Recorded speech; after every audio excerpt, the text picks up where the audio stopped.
Imaginez qu'après des années d'hésitation, de déni et de peur, vous vous décidiez à mettre votre vie et votre carrière entre parenthèses pour enfin vous faire opérer une scoliose très sévère et donc pour aller mieux. Mais l'opération se passe mal, c'est ce qui est arrivé à notre invitée. Nadalette Lafontasix, bonjour. Bonjour Maria. Bonjour. Cette histoire, vous la racontez dans ce livre, Le roseau penchant, histoire d'une merveilleuse opération. C'est sorti aux éditions Fauve. Vous nous expliquerez évidemment pourquoi ça s'appelle Merveilleuse opération. Donc je le disais, vous êtes passée de statut de femme active qui mène une vie professionnelle, familiale, amicale, voilà, de main de maître, à une femme certes redressée de 6 cm, mais en fauteuil. Qu'est-ce qui s'est passé ? En fait, je menais une vie intense, mais avec beaucoup de fatigue, parce que cette scoliose dégénérative, et en étant opérée avec ce qu'on appelle une arthrodèse il y a 3 ans, en fait, quand je me suis réveillée, on m'a dit, vous savez, il y a un petit souci, la moelle a été lésée dans l'opération, vous êtes paraplégique.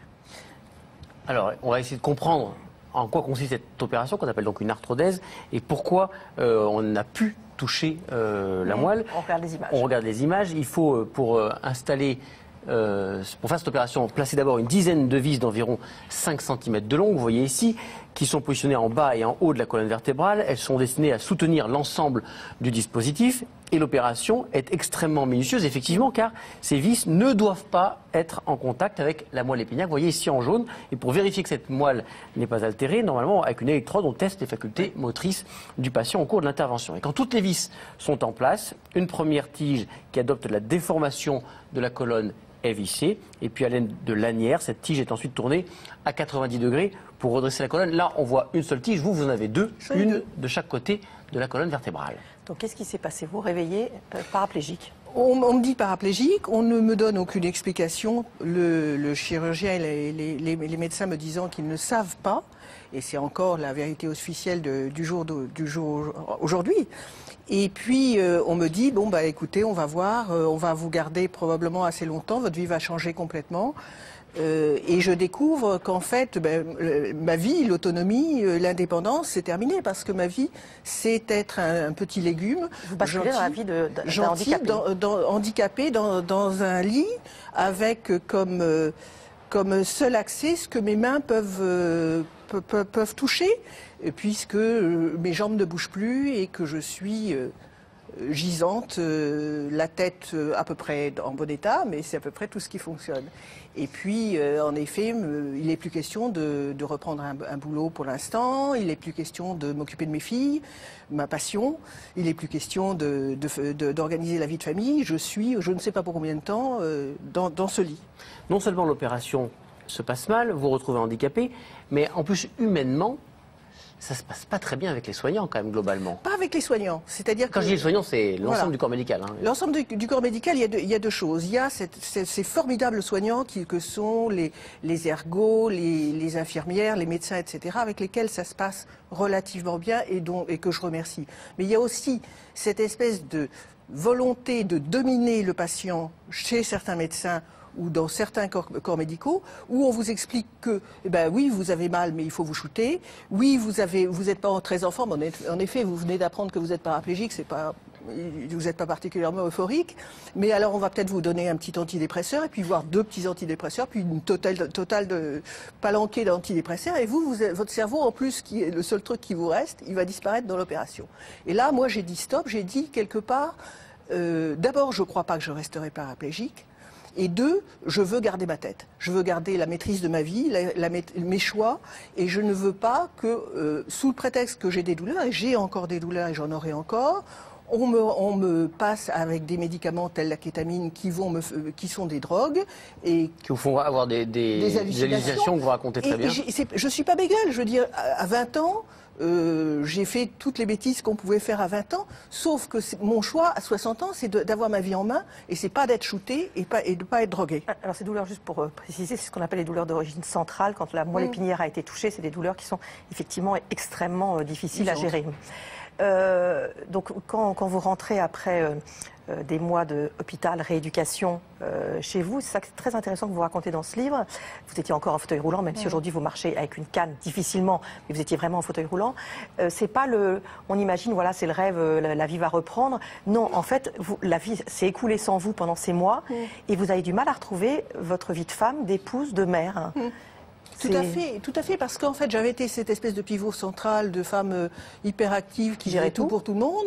Et puis, ils ont dû se débrouiller sans moi, et Dieu merci. Mon mari a tout pris en charge et il a été formidable. Mes filles, elles n'avaient plus maman pour les prendre dans leurs bras, pour leur dire qu'elles avaient du chagrin, que ça allait aller. Et au contraire, il fallait peut-être prendre maman dans les bras, donc c'était pas terrible.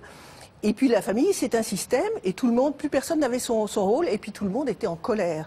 Moi, j'étais en colère d'être paraplégique, et j'ai mis longtemps à l'accepter, et à en refaire autre chose, et à lui trouver un sens. Mais mes enfants, elles étaient folles de rage. Mon mari, il disait, écoutez, c'est bien gentil, mais tout le monde me demande des nouvelles de Nadalette, mais personne ne me demande de mes nouvelles à moi. Donc tout le monde allait mal. Et du coup, personne n'était aimable terriblement les uns avec les autres, ce qui est humain. Et vous expliquez que vos filles fuient même. Oui, parce que c'est une telle douleur pour mes 3 filles de voir leur mère dans cet état. Elles peuvent rien faire, elles sont dans l'impuissance, elles sont dans la culpabilité parce que justement cette impuissance.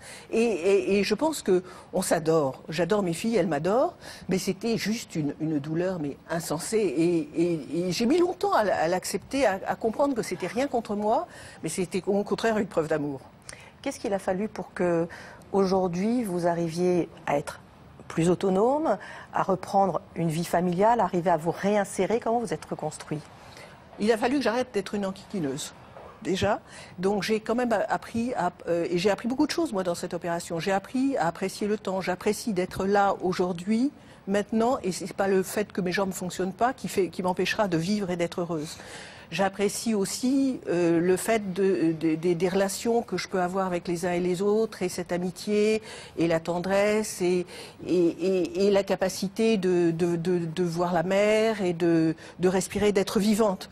Il y a des gens qui ont des malheurs bien pires que les miens, et quelque part, je relativise, et je fais tout ce qu'il faut pour rester dans cette positive attitude. Moins de choses, mais vous les faites mieux. Et je m'accroche, par exemple, tous les matins, je fais de la méditation pour ne pas commencer la journée en étant énervée, pour arriver à gérer ma journée. Et si je ne peux pas tout faire dans une journée, je fais moins. Et puis, à côté de ça, en effet, il y a des choses que j'avais envie de faire depuis longtemps, que j'avais pas le temps parce que j'étais dans cette période de vie active. Et je me dis qu'il y a des bénéfices cachés à cette opération. Et d'un mot, juridiquement, vous en êtes où? Juridiquement, je vais probablement commencer à me poser les bonnes questions parce que jusqu'à présent, on ne peut pas dépenser son énergie sur tout. Mon énergie, je voulais la dépenser sur le fait de reprendre une vie, réorganiser ma vie. En effet, lui trouver un sens, et je lui en ai trouvé un avec l'écriture qui était un rêve de 40 ans, donc c'était, je veux dire, c'est une chance quelque part. Et maintenant, en effet, il va falloir que j'ai le courage de me mettre en face des experts, d'un avocat, des organismes, etc., en sachant que c'est encore un combat, puisque quand vous êtes victime, quelque part, vous n'êtes pas traité comme une victime, mais vous devez faire la preuve du fait que vous avez eu un accident. Donc les experts que j'ai pu rencontrer jusqu'à présent, je suis dans une position un peu paradoxale, c'est-à-dire qu'ils sont absolument persuadés que c'est pas la vérité que je suis en train de raconter. Donc voilà. Complexe. En tout cas, c'est vraiment un livre très intéressant. Nadalette, la Fondacix, le roseau penchant aux éditions Fauve. Merci beaucoup d'être venu. On va parler du réveillon, puisqu'on va parler d'Allo Docteur.